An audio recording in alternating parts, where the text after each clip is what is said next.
Mi primavera bella o de la filocalía. Texto isagógico. Segundo apartado. Mi elección. Epígrafe. Comillas. Εγώ το εμαυτού καθήκον ποιώ, τάλα με ου περισπά. Cierro comillas. Τα εις εαυτόν Marcu Avriliu. Comillas. Yo hago mi deber, las demás cosas no me atraen. Cierro comillas. Meditaciones, Marco Aurelio. Y ante la disyuntiva, ¿qué vía he resuelto para mí? No me considero un estoico. Más bien, me cuento entre aquellos que no ven más que átomos que se conjuntan y se separan bajo los vaivenes del azar, entre quienes no advierten más que un universo vacío de pretensiones y pleno de insignificancia. Los dioses no me sostienen y la soledad resulta mi única patria. Con estos aparejos yo navego, ambulo a tientas entre la muerte y el amor, como lo diría el poeta Porfirio Barba Jacob. La vida, una especie de la materia inerte, la metáfora, una especie de la vida.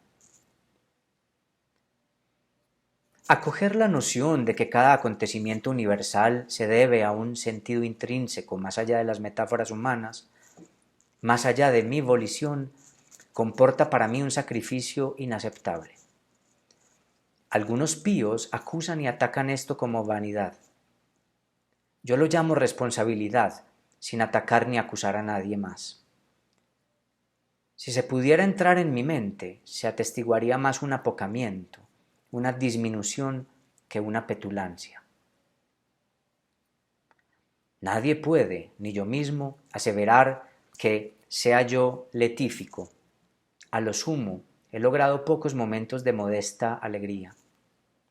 Yerra por exceso de esperanza quien pretende que el verbo ser acompañe y dinamice al epíteto en cuestión. Este errante, y entiéndase la palabra errante en su viejo sentido, es proclive a padecer la disgeria si se descuida.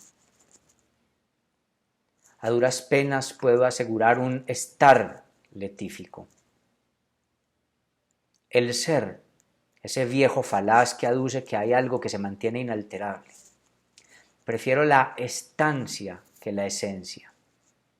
Precisando, me digo con una expresión menos codiciosa y más ajustada, ¿qué alegría siento ahora mismo? Cuando ello acontece, todavía excitado, abrazo enseguida el recuerdo de la feliz sensación ya ida con el furor de quien, en medio del desierto, con resolución, se bebe hasta la última gota de su cantimplora, preconociendo, no sin pavor, la alta probabilidad de que en breve haya de morir a causa de la sed. Bébete hasta la última gota cada vez. ¿Morirás luego? De todos modos te iba a alcanzar la muerte en medio de la tacañería y de la abundancia de bienes que te excedían. Uno debería recordar cada noche los versos de esta canción, comillas, «Το τελευταίο βράδυ μου απόψε το περνάω, όλα είναι ένα ψέμα, μια ανάσα, μια πνοή», cierro comillas. Comillas, «Mi última noche, esta noche la paso, todo es una mentira, un suspiro, una respiración», cierro comillas.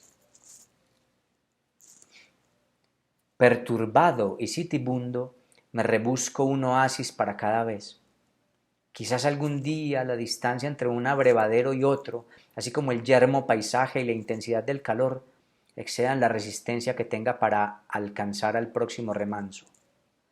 Oh agua satisfactoria, tú horadas el lugar para que quepa la sed.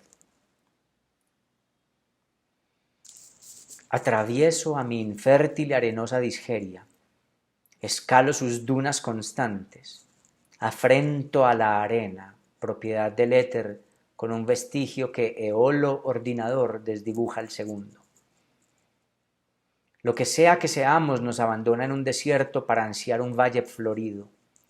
Siempre sed, siempre añoranza, siempre búsqueda, siempre desierto. La humanidad, apodíctico del desajuste.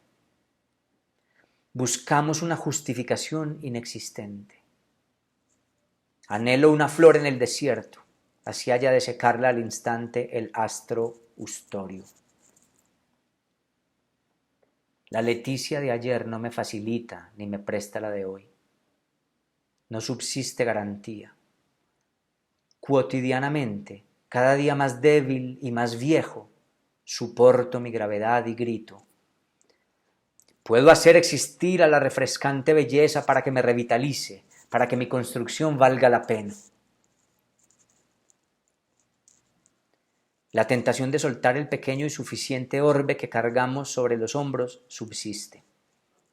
Mas, recordar que la pesquisa de la facticia belleza comporta el dolor del privilegiado, a veces me sosiega. Dedicarse a describirlo, apostarle a vivir, comparte cada día la empresa de tal tentación.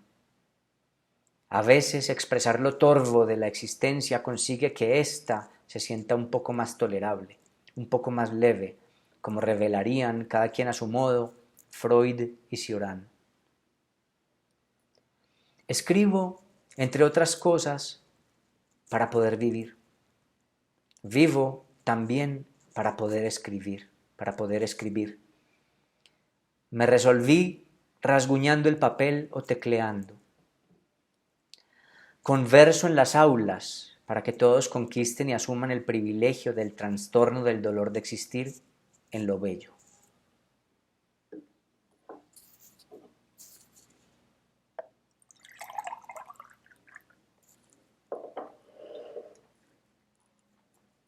Converso en las aulas para que todos conquisten y asuman el privilegio del trastorno del dolor de existir en lo bello. En algunos momentos nos posee el detestable lamento. Ay, si el cuadro que lega el pintor o la canción que compone el músico sirviesen para alcanzar la serenidad. Al pensarlo detenidamente reconsidero aquel ingenuo deseo y me interpelo. ¿Quién desea realmente tal serenidad, tal acabamiento? Si la vida turba, pues entonces afinemos la cuerda de la lira y tañámosla para que se agite. La turbación bruta nos incomoda, pero ella, genuina e inconsiderada, es constante y es fuente. Ella, el agua del oasis. Empeñarse por la belleza declara, más que esconde, el dolor de existir. Se enseña como posibilidad del humano vivo por encontrar un bálsamo que resulta no muy duradero y por el que debe luchar cada vez como si nunca antes hubiese luchado. No por comer deja de sobrevenir el hambre nuevamente. Discúlpeseme la grotesca comparación de lo fisiológico con lo metafórico. El arte torna, débil e interinamente, al padecimiento en un bello padecimiento, al sonido sordo en una nota musical. La belleza, el más astuto y audaz de los artificios. Creo que este es el privilegio al que toda civilización debe llevar a sus ciudadanos. Toda educación debe tender hacia ello. De no procurarlo el establecimiento, cada quien resuelva encauzar toda su vida hacia allí con todas sus fuerzas. La afirmación borgiana del poema Arte Poética que reza, comillas, convertir el ultraje de los años en una música, un rumor y un símbolo, comillas, no demuestra la serenidad del alma del autor, sino su defensa, su respuesta ante una vida que lastima. La vida ultraja el deseo humano y por eso toda sabiduría ha sido un intento por mensurarlo, minarlo, desviarlo o hasta negarlo. Simultáneamente, empero, aquella nos instala en el deseo. El arte pretende responderle a ese ultraje para no permitirle que se transforme en un estrago. sé, al menos, oh existencia mía, un ultraje que me aliente a responderte con versos. Cuya la arte poética, arte de la existencia, no se evidencia en todas las letras del poema de Borges. Ya lo declaraba Cavafis en su poema Mudé al arte. Leo, comillas. Κάθομαι και ρεμβάζω. Επιθυμίες και σθήσεις εκόμισα στην τέχνην. Κάτι μισοειδωμένα, πρόσωπα οι γραμμές, ερώτων ατελών και αβέβαιες μνήμες. Ας αφαιθώ σ' αυτήν. Ξέρει να σχηματίσει μορφήν της καλονής. Σχεδόν ανεπαισθήτως των βίων συμπληρούσα. Συνδυάζουσα εντυπώσεις, συνδυάζουσα τες μέρες. Cierro comillas. Abro comillas. Me siento y deambulo. Deseos y sensaciones mudé al arte.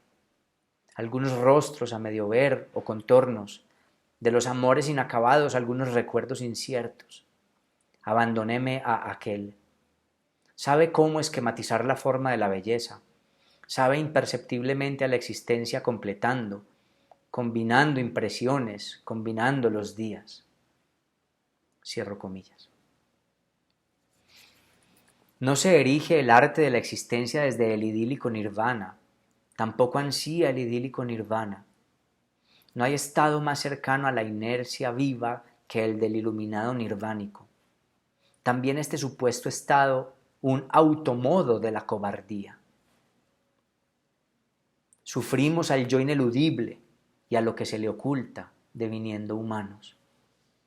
La cultura toda con sus promesas así lo manifiesta, con sus rituales, con todas las ocupaciones, hasta con el arte. Trabajar, tener hijos, casarse, comprar objetos, escalar posiciones o desear ostentar la disque verdad, así lo demuestran. Todo aquello acontece porque fuimos fundados, porque buscamos algo, así sea el sinsentido, la verdad o la sabiduría, para no estallar. El arte, en todo caso, entre todas las demás condenas humanas, acaso se instaure como la más noble y la más cobarde. Noble, pues arroja a la libertad y acorrala en la esquinita de la intimidad, al gonidion al que se refiere el laborioso Marco Aurelio, al ifestion antron, o al antro hefestio del fragmentario Dionisios Solomos, o a la cogituti tinmicri, a esta pequeña esquinita del nostálgico Cavafis. Cobarde, porque toda creación supone que la vida no nos gusta demasiado, porque toda creación supone una huida al mundo de la fantasía y del ideal, del no ser que quisiéramos que fuera. Bueno, también el arte puede considerarse valeroso porque denuncia un malestar generado por las consecuencias del régimen del otro y porque le propone de frente otro modo de ser y de estar. El arte también se opone. El nirvánico también se opone. El ser humano se opone en general. Ese otro tímido modo de hacer algo por la vida, la arte. En todo caso, cada modo de vida le huye a lo fundamental y, negando, crea, metaforiza. No existe más que un piitikos tropos tusin, un modo poético de vivir. Todo acto humano propone una creación y con esta declara un disgusto por la vida y dispone una nueva posible solución.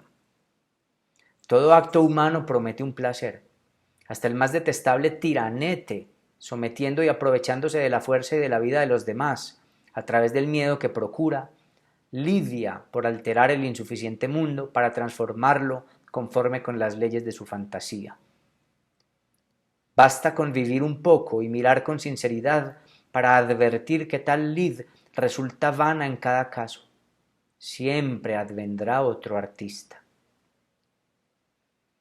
Contundente, como el imperceptible paso de la hormiga, describe Cavafis en su poema El Aedo a la arte poética. Comillas. Μακράν του κόσμου, τον μεθά ποιητική μαγεία. Ο κόσμος όλο δι' αυτόν είναι οι ωραίοι στίχοι. Cierro comillas. Comillas.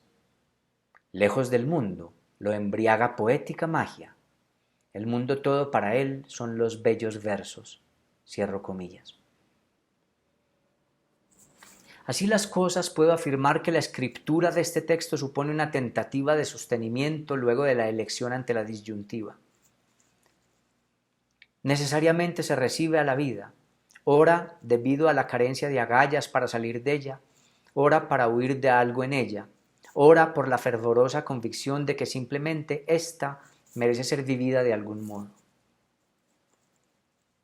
Acoger la vida, para el humano, reporta la perentoriedad por una elección significativa. También puede comportar la elección por el traspaso de lo significativo, mas solo se da desde lo significativo. Lo animado y exento de metáfora no tiene que saltar vallado alguno.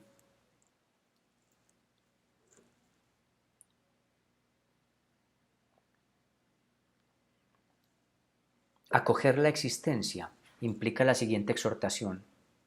¿Cómo la vas a entender? Es decir, ¿cómo la asumirás?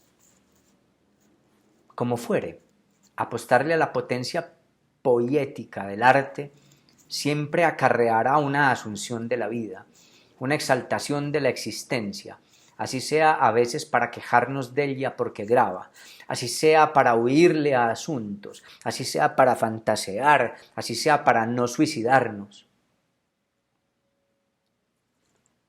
A diario, la corrupción nos mengua. Cada día gozamos de menos potencia, de menos capacidades. Vemos cómo nos debilitamos, cómo mueren los seres queridos, cómo muchos de nuestros modos de ilusionarnos se reducen, cómo los amados parten, cómo casi todo aquello en donde hemos depositado nuestras esperanzas se desligue. A propósito de esos como lamentos helénicos, las mirologia o moirologia o cantos al lado funesto, refería el cretense Ludovicos de Anoia, comillas, elate na ευχαριστηθούμε το δάκρυ, να χαρούμε μέσα από τα δάκρυα. Το μυρολόγι είναι θρηνητικό μεν, αλλά λυτρωτικό παράλληλα. Είναι το πιο βαθύ τραγούδι αγάπης, διότι δεν έχει προσποίηση. Cierro comillas. Comillas. Venid a reconfortaros en la lágrima, a regocijaros en medio de las lágrimas. El mirologion o mirologi puede que sea lamentoso, mas también es redentor paralelamente. Es el más fundo carmen de amor, pues no tiene fingimiento. Comillas. En otras palabras, la vida te va alterando, la corrupción te va menguando, tus deseos permanecen sin colmo. Tú, ea, dale a cada alteración, a cada mengua y a cada insatisfacción un carmen. Por cada privación, tú añade una metáfora. Poetizar la vida supone un escarmiento y un desafío ante la corrupción. Escribo este texto lidiando para adjudicarle un sentido a lo que ya sé insensato, es decir, asumiendo del modo más libre la natura del hombre, no pudiendo hacer otra cosa más que significar. Para mí, la vida no tiene más sentido que la vida misma. Según creo, hacia allí debe tender toda significación mía. Toda mi esperanza debe concentrarse en glorificar la vida y no en hacerla depender de inexistencias ulteriores, de morales que someten, de poderes que benefician a quienes estén en el trono del momento. Desdeño a quienes creen en la providencia según la disyuntiva marco-aureliana. Para nada. Todos andamos bregando lo mismo. Más bien, repelo a quienes, independientemente de cuál camino hayan elegido ante la disyuntiva, arden por imponer su pequeña vanidad, su pequeño orden. Recuerdo haber escuchado en un documental llamado El Inon Dromena, las actuaciones de los helenos, en un episodio titulado Y mandinades ton voscon, las mantinadas de los pastores, la cavilación de uno de ellos, Aristides Geretis. Las mantinadas son las trovas tradicionales cretenses. Siendo preguntado el pastor sobre cómo se hacía sus cármenes, él respondió que mirando la naturaleza. Las mantinadas, alegaba, no se hacen sino que nacen, así como la fisis. Su método, insistía, radicaba en la observación de lo extraño e inexplicable de la naturaleza, de las paráxenas physis, de las cosas inexplicables o extrañas de la naturaleza. Escuchándolo yo, admirado de los testimonios de los pastores, todos ellos cretenses en la... escuchándolo yo, admirado de los testimonios de los pastores, todos ellos creyentes en la providencia, corroboré una vez más que Alexis Zorba fue un ser humano posible.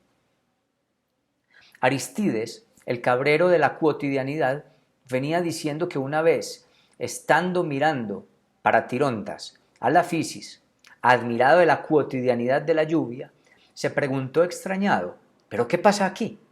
Y de súbito surgió una trova que pudo repetir ante las cámaras. Comillas.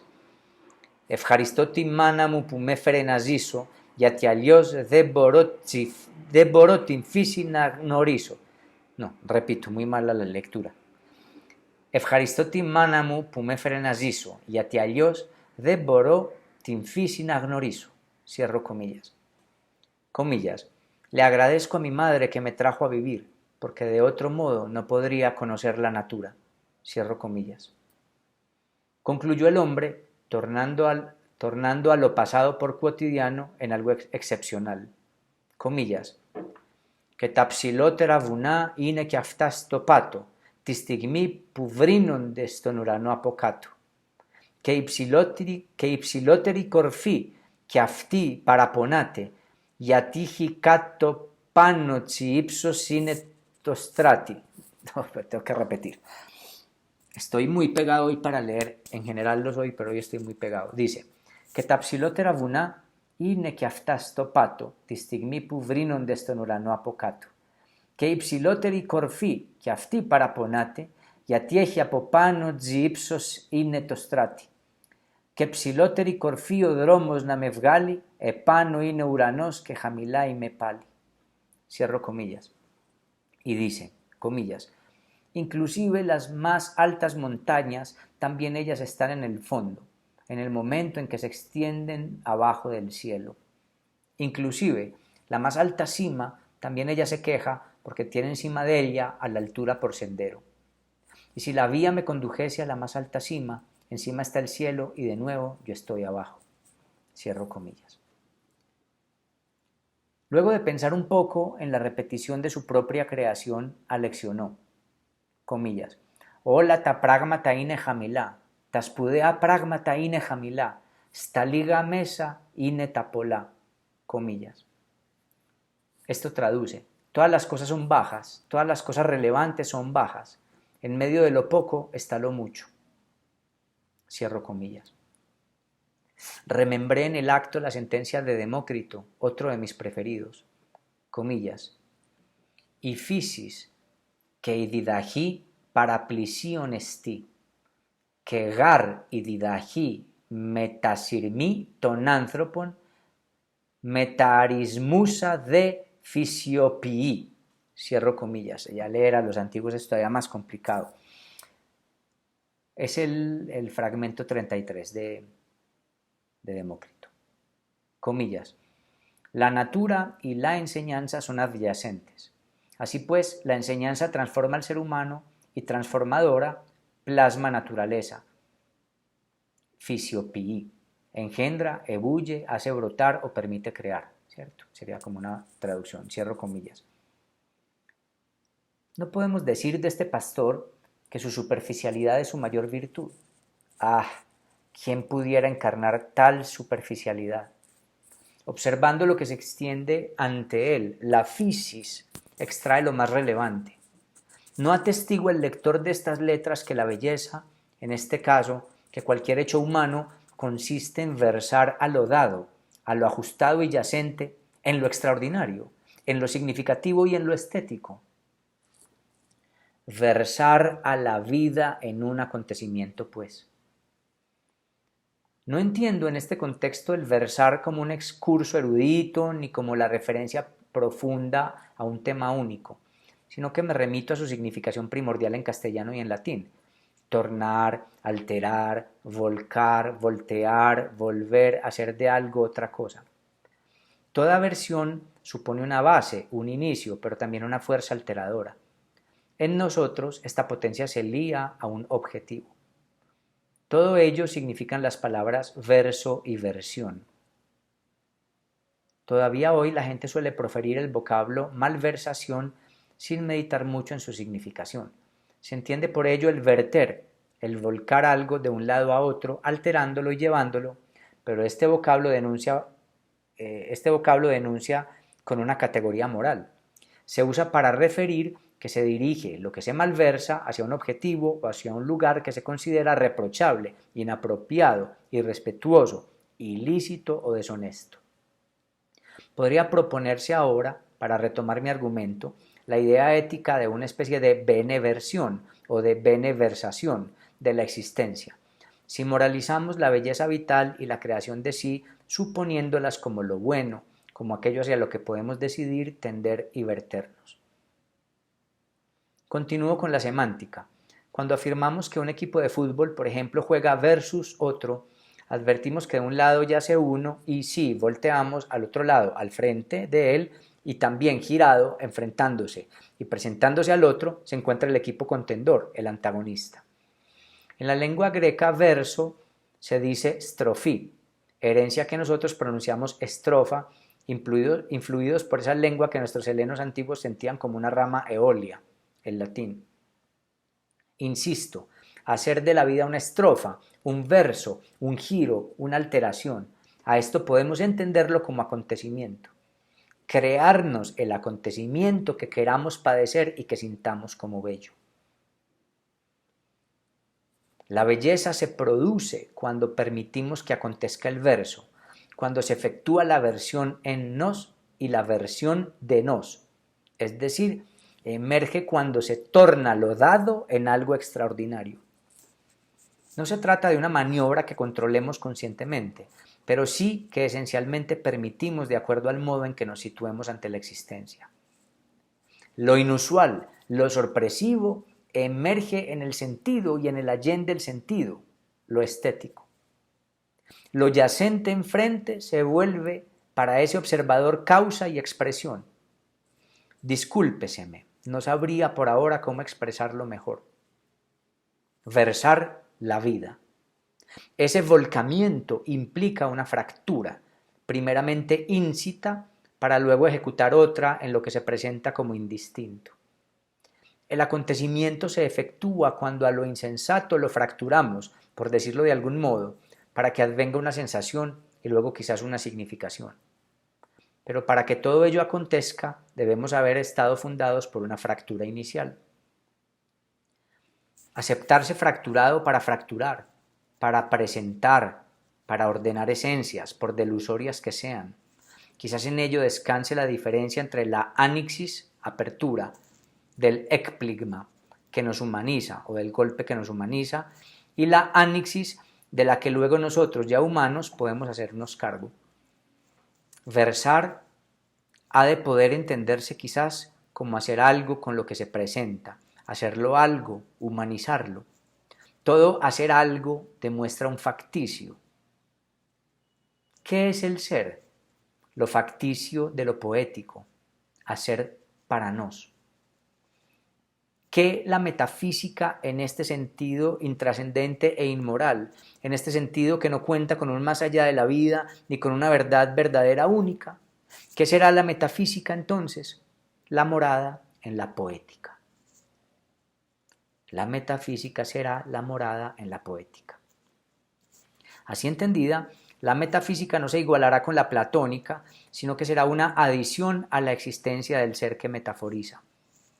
Se asemejaría, si no es que coincidiría, con la metafísica impía de Nietzsche y de Wittgenstein, ambas comunes porque consideran lo místico como consecuencia de la fractura humana, mística impía e intrascendente, mi metazanatia, no póstuma, como la he llamado yo, de la que podemos hacernos cargo.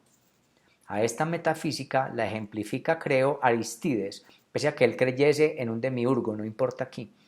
cuando mentaba de las paráxena de la fisis, de lo usual e indiferente que termina volviéndosele mirífico, de lo usual e intrascendente que termina volviéndosele mirífico.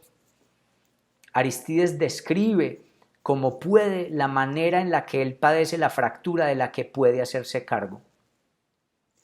La condición a través de la cual lo inconsiderado deviene algo y se siente como algo, bello, feo, triste, agradable, creo que es meramente humana.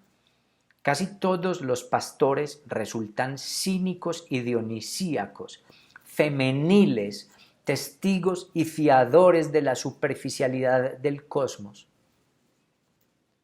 Para la lengua helénica, el entendimiento se labra, se ejecuta y se padece como quien desenrolla un mapa sobre una mesa para situarse desde arriba. De allí proviene la idea de epistimi o episteme, ponerse arriba o desde arriba. Los antiguos grecos resolvieron la pregunta por uno de los modos del conocer con esta acción. A ello remite el verbo aploo en antiguo o aplono en moderno. No solo simplificar, facilitar o volver algo simple, para lo que en efecto se dice el verbo aplono, sino también para simplificar al extender, al presentar, al desenvolver, al desenrollar, al mostrar para aprehender y entender. Es decir, que el verbo aplono o aploo significa tanto simplificar, pero también significa extender. Aquello que se ha mostrado supuestamente puede ser visto y entendido de manera sencilla. Lo que se ve, lo que se extiende, se simplifica. A lo simple, pues, se le añade una profundidad, la profundidad de la superficie. El cabrero del que venimos hablando no se sirve del verbo aplono para hablar de la fisis, sino que se remite en su dialecto cretense al verbo vrino, que tanto en antiguo como en el resto del griego moderno se pronuncia evrino.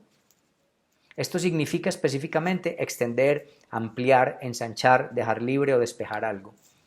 La natura siempre se extiende como una suerte de mapa extenso desenrollado sobre la mesa. Nuestra mirada secante de cortar, que intersecta, que corta, instaura a la natura como un mapa dignificándola, la hace natura propiamente, lo cual le supone algo que debe ser visto y de lo que hay que extraer algo. Aristides aseveraba cuando lo entrevistaban que las montañas se extienden, vrinonde, debajo del cielo, pero perfectamente pudo haber expresado la misma idea con el verbo aplono, tavuna aplononde o tavuna evrinonde. Ábrense a la observación y a la percepción, pues están allí extendidas, se dejan leer. Se le facilita a todo pastor, en virtud de la calma de sus labores, la percatación de que la fisis se le extiende, aplónete o evrínete, con lo cual estaría manifestando que la natura se le deja ver en su inmensidad, pero que también ella se le hace accesible, sensible, aunque quizás no comprensible en su plenitud. Para el espectador, la natura se hace signo esperando una hermenéutica. Repito, para el espectador, la natura se hace signo esperando una hermenéutica. Por favor, nótese que hablo en voz media. La natura se dispone para él y el humilde zagal, sabio y maduro, está empujado, casi que dado a traducirla. Presume entonces lo que en realidad quiere decir que crea a lo dado como un texto. He ahí al verso por excelencia. Suponer en el cosmos un texto, creérselo y creárselo cosmos, de hecho. La belleza será una de las maneras de llevar el empuje, el hado, al extremo. La belleza se configurará así como un posible modo de interpretar, de delirar. Los asuntos importantes se extienden bajo el cielo, había aprehendido Aristides en su vida cretense. No son asequibles los subjetos aquestos, alegaba. No ha de aspirarse a las celsitudes, a lo más allá del cielo, a lo hiperuranion. No hay que desplazarse a otro lugar ni querer salir de donde se está. Siempre estamos abajo con lo relevante. Quizás sea un modo de referir que vamos a morir, pero que ahí, en ese lecho, se ubican algunas alturas.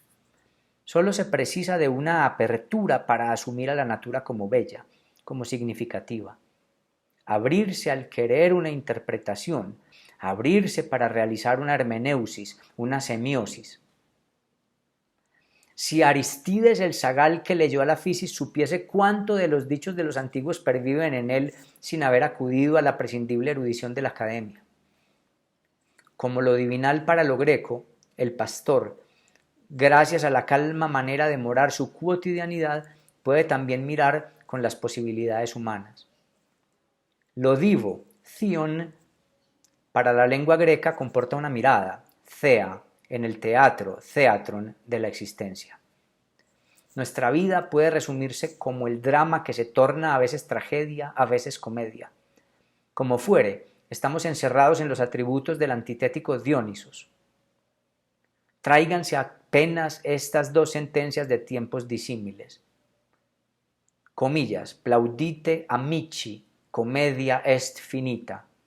Comillas, que si no me equivoco se le atribuye al emperador Augusto. Y aquella otra, la afamada incipit tragedia, comillas, con la que Nietzsche se referirá, si la memoria no me engaña, al inicio de su Zaratustra. Aristides, pastor y cantor, imita al Odivo cual lo ha entendido, puesto que padece la armonía que supone y la ejecuta con su vida y con sus cantos. Otro trovador que aparecía en el documental al que me vengo refiriendo resumió en una frase harto común en la Hélade lo que a mí me tomó todo un libro. Comillas, caimo ejume, tongano me mandinada que totragudume. Repito, caimo ejume, tongano me mandinada que totragudume. Comillas. Tenemos un dolor, lo hacemos mantinada y lo cantamos. ¿Cómo lograron tales prodigios estos sencillos conductores de animales? Suponiendo a la armonía en la naturaleza, presumiendo a la providencia que alude el emperador Marco Aurelio. ¿Cómo voy a desdeñar yo tales monumentos bellos? Hasta el hidalgo Don Quijote de la Mancha añoró una bucólica existencia. Robert Graves la puso en práctica en la Balear Mallorca. Y nuestros tiempos presurosos y negociosos, ¿cuánto hacen para que olvidemos la idea del pastor calmo y ocioso? Todos podríamos ser zagales en nuestra urbe, todos podríamos conquistar un otium cum dignitate, un ocio con dignidad. También aquí la existencia se despliega ante nosotros. Nada obsta para que en medio del cemento nos abramos a la belleza, para que hagamos de la vida un verso, una estrofa. Resistámonos, tendamos hacia la idoní, placer. Hagamos de la existencia una vita hedónica. Yo, reitero, no verifico tal coordinación en la fisis, pero no por ello se desmorona la factibilidad de la idoní, del placer. No sabiendo cómo más calificar este hecho, acudo a las palabras atribuidas a Heráclito, de cuya autoría puede dudar el lector si le place, y las anexo. Comillas. Osper sarma iqui que jimeno no calistos o cosmos. Cierro comillas y traduzco, comillas, cual barredura de cosas esparcidas al azar, el pulquérrimo cosmos. Cierro comillas. Es el fragmento 124 de Heráclito de Éfeso. Cuando veo cómo la natura se extiende, reparo solo su fortuita extensión. Tengo que hacerme de la belleza con otros asideros. Empero, la belleza no me está negada por descreer de la providencia.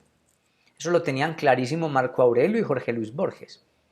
También yo puedo lograr el milagro de la versión de lo dado en algo significativo. La insensatez vital. He aquí el lugar donde descansa para mí la mayor gravedad y de donde surge el imperio de la adjudicación de alguna dignidad. Donar con significado a lo que no lo tiene, como quien humedece con paños la carne viva de un soldado de trinchera. Mas, no por ello debemos caer en la melancolía. Belígeros, opongámonos a esta. No llora el pez volador porque ha atestiguado que no todo es agua. Estamos malheridos. Somos la turbación que se sabe turbación. Solo quien a las lóbregas aguas más turbulentas se ha precipitado en solitud, porque flotamos brevemente con el otro y con sus esperanzas, olvidando que las aguas obscuras nos tragarán. Solo quien se ha precipitado en solitud y quien se ha ahogado en su más sofocante insensatez puede albergar la torva certeza de la libertad suprema justo antes de desfallecer. Mira de frente la negrura del abismo marino en el que flotas. Abajo, muy abajo te espera su lecho. Cuando lo toques no podrás concebirlo. Las metáforas son. Los sentidos, inevitables delirios. Quien lo supo, y aquí saber remite a haberlo padecido más allá de cualquier posible dicción curativa, más allá de cualquier discurso religioso o esperanzador y más allá de cualquier semblante para hacerse llamar maestro y forjar escuelas. Ostoépacen, pues, quien lo padeció, pues, es recorrido por el fervor de la libertad metafórica luego de haber sentido más allá de toda metáfora, luego de corroborar que no todo es metáfora. La más funda aflicción, que responde a una añoranza de los asideros anteriores, al corroborar la insuficiencia de las metáforas y la inacción asfixiante en el mero sentir inefable en las que se queda varado, se transmutan en algún instante inesperado en el impulso para crear cualquier cosa e intentar versar de lo indecible. En otras palabras, se pasa de la abulia y de la afasia atrabiliarias al advertido júbilo por el apoyo en el delirio. No podemos más que delirar. Saberlo desde la experiencia misma del delirio comporta un gran acontecimiento humilde. Arrinconados a la poesía entonces, y saberlo de ese modo. Vida insensata, pues, furor poético, pues, furor hedonista, furor intrascendente. Solo quienes se han empecinado únicamente en considerar virtuoso al sentido como significación e intención, a la razón significativa como la exclusiva herramienta para conseguir y entender, para creer que existe, a una supuesta coordinación y armonía, asumen a lo insensato como algo desdeñable y reprochable, como un impedimento para la inteligencia y como un imposible que debe ser negado. Solo así se comprende que la dicción insensatez hubiese llegado a significar un mal, una deficiencia o un defecto. Quienes de tal modo interpretan, ignoran qué hacer con Dionisos, representación de la embriaguez creativa, del gozo de la insensatez y de la finitud. Aquel berrido exultante e insignificante del ser que se sabe finito, alboroso por la vida y por el dolor de existir, risa incontrolable y lágrima insaciable. Dionisos bimorfe, dendrita, nieto de la tierra fértil y del Hades umbrío, deidad de la iluminación obscura, emanación de la vida que se sabe faz de la muerte, estremecimiento de la intrascendencia, vibración exaltada a la umbra, hecho del que versé en mí de un clefte, o a lo femenil de lo que versé en dolor allanteo. Allí donde la existencia, bios, se cavila como inorgánica, asgetos. Allí donde se la presume finita, puede trascender la máxima libertad existencial para aquel que está condenado a dotar de sentido. La sapiencia insensata de este Dionisio, de este místico impío, es saber desde la condena del sentido que el sinsentido existe, conjeturar la finalización inexorable de la vida particular y aceptar los límites de la vida misma como la única existencia, exigirse al presente como arena de libertad, como taller de plasmación. Su deber, asumir en ebriedad la turbación de la vida para retornarle una obra. Lo Dionision, insisto, corroboración desde el sentido de que el sinsentido existe. Por esto los antiguos lo relacionaron tanto con la vida, con las orgías, con la muerte, con la embriaguez y con lo estético. Todo esto supera la metáfora. Dionisos, lo anterior a la metáfora, cronológicamente hablando, lo cósmico, la vitalidad de la natura, y lo ulterior a la metáfora como logro, el acto místico y embriagado que prodiga la posibilidad de ser y sentir lo que ha sido siempre, antes del hombre, pero desde el hombre mismo. Nietzsche, el magnífico superficial de nuestra época, por eso el más sabio, por eso inmoral e infame como Diógenes, adoxos, llama a esta embriaguez del hombre que, luego de la disyuntiva ve átomos, un sí a la vida, teniéndola a ella y a la creación por el valor más extenso. Denominó, apoyado en los antiguos cínicos, epicúreos y escépticos, superhombre a la transición que va desde el último hombre hasta el hombre determinadamente Dionisio. A este convulso hombre determinadamente nihilista yo lo declaro en mi obra Filócalos. A este modo de vivir, a esta manera de haber elegido ante la disyuntiva, a este modo de combatir la disgeria para pugnar contra la tristeza, la designo filocalía. La propongo como mi lábil y humilde propuesta de alipía o de ausencia de tristeza, como mi fármacon, cura o remedio, remedio o medicamento, ante la existencia, como mi acompañamiento y asistencia, terapia, para alcanzar una interina curación, íasis cada vez. Alguna vez, en la internet, me topé con una sentencia de Menandro ateniense, más famoso entre nosotros por comediógrafo que por filósofo. Deberíamos reparar esta injusticia sin aminorar su otra fama. Nunca corroboré que dicho apotegma realmente fuese suyo. En la internet se mencionan muchas cosas, tal como acontece en el ágora. Permítaseme por ahora suponer que realmente aquella sentencia sea suya. En su momento la guardé y la atesoré en un papel, por cuya ubicación tuve que luchar en mi memoria. Universaliza pues él, comillas, lipis y atros estin anthropis logos. Menandro usa el término logos, cuya semántica es vastísima, podría significar palabra, razón, orden.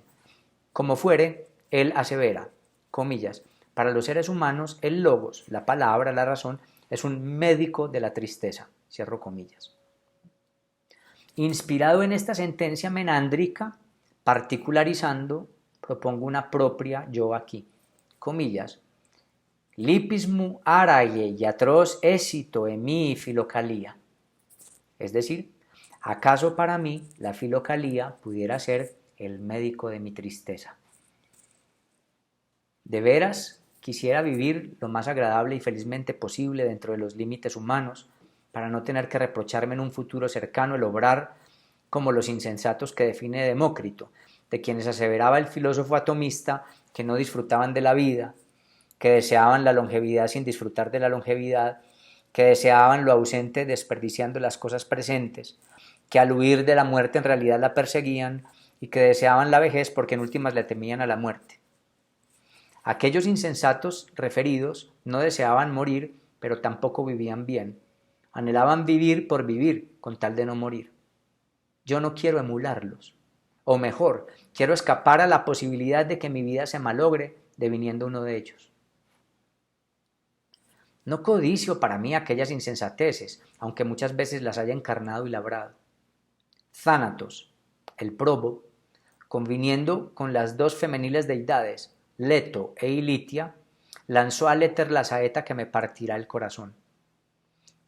Escucho su zumbido hiriendo el aire cuando logro algún silencio. Todo silencio ha de procurarse con el objetivo de discernir y disfrutar de aquel zumbido. Este hecho pactado para todo lo vivo me comunica la finitud. Ni él, Thanatos, maestro descolmador, ni Hades se apresuran, me esperan. ¿De veras me esperarán a mí el breve? ¿De veras laboran solo para recibirnos? ¿Acaso realmente son algo? ¿Son los dioses esos esclavos que esperan mi fenecimiento? Me esperan con superior serenidad. Quiero que la muerte se cruce conmigo mientras sostengo la pluma en la mano, conforme beso a una mujer, mientras grito alguna verdad, embriagado debido a la ingesta de un seco vino tinto, o inclusive mientras admiro un hecho cotidiano con una sonrisa en la boca, tal como Aristides verificaba la lluvia.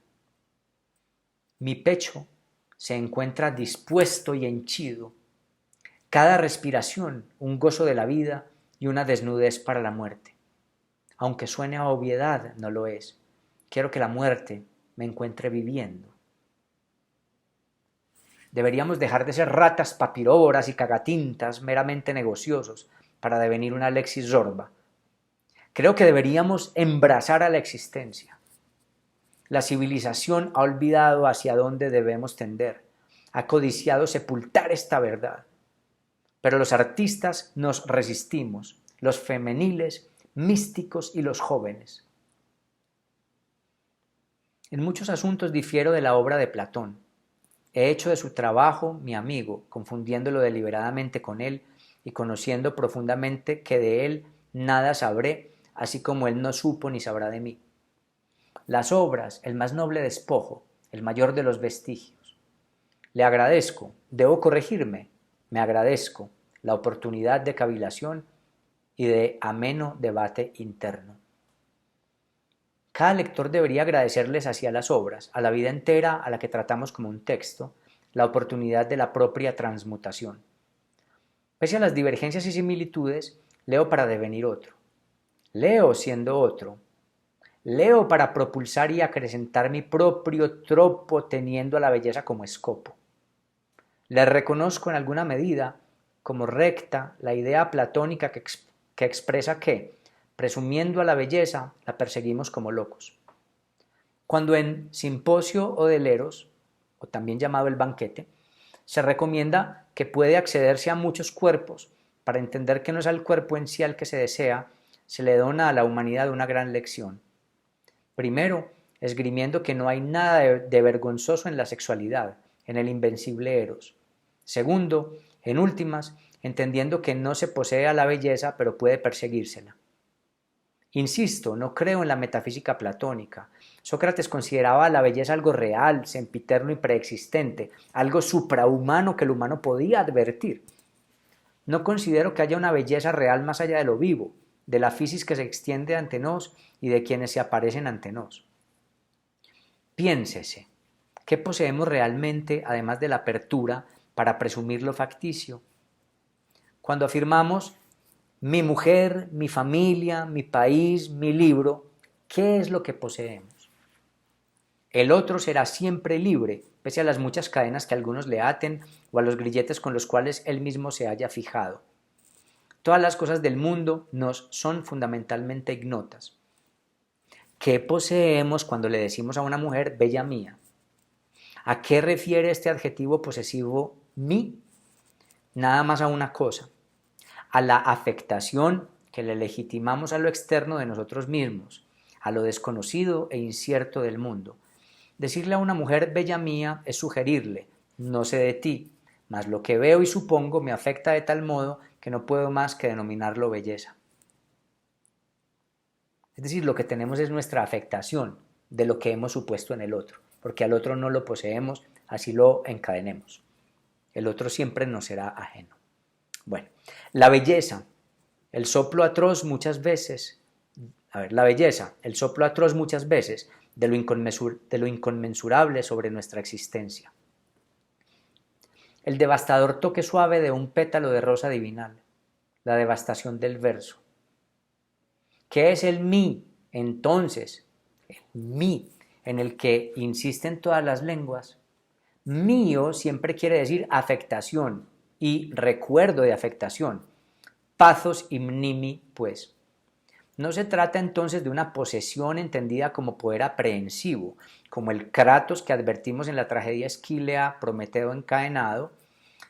No nos referimos a la suposición de una pazocratía, en el sentido en el que la instauramos, la dominamos, la controlamos o la esparcimos, porque la pasión, la passio, demuestra que no lo controlamos todo, que algo nos afecta, nos altera y nos configura, sino que hablamos de pazocratía como prevalencia del pathos en nos, reconociéndolo como nuestro único territorio, como una tierra de afectación. Decir mío, entonces, desvela siempre que somos dominados por la pasión y que recordamos lo padecido, aunque casi siempre deformado o inconscientemente. Erijo esta obra loando el reconocimiento de mi pasión. Por ello, han de considerarse aquestas letras como el difícil reconocimiento de lo evidente. Al fin, un Dionisio. Lo había anunciado alguna vez en alguna conferencia. Soy un místico impío. El presente manifiesto estético y ético, aquesta compleja síntesis elaborada por un río heraclíteo, apenas puede ser un esbozo incompleto y falto de esfericidad. He ahí su virtud. Vengo experimentando sus consecuencias desde que lo he ido figurando, sin darme cuenta, con mi propia vida. Anhelo ver hasta dónde irán sus consecuencias. Si llegare a entenderlas erróneas luego, si caducas o insoportables, retractaré el concepto o lo desecharé. Recuérdese, cada día un Carmen, cada día una novación, una pulsación de la cuerda de mi lira cada vez, una finamente para cada oda.